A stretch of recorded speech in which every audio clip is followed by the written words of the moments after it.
gonna explain how did I find the 25 common words from law school website. Because I got blacklist from CDM website, so I changed to the law school website. First, let's run the code. It brings out the 25 most common used words from the law school website as this format. And what I did is first I wrote a main function called getWords, and in this function I also has some several sub functions. So what I did first, I wrote a class which inherited from HTML parser class, and it's called content parser. In this class, I rewrote some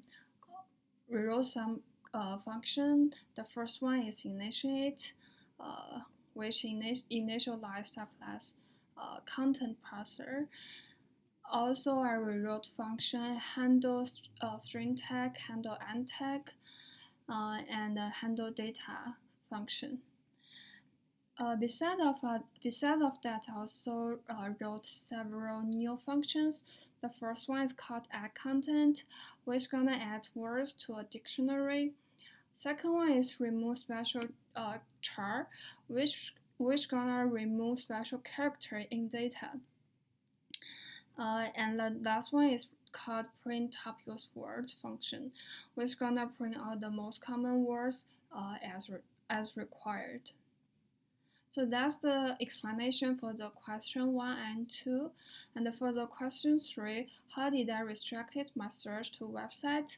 So what I did is I wrote in getWord function. So I send the URL to this function, and because I use the modular URL lib.request and call the method URL open. So every time when I set a new URL, it's gonna send to this one, and it's gonna restrict my search from the URL I sent. So that's how I restricted my search at law school website, because I send this URL to this function.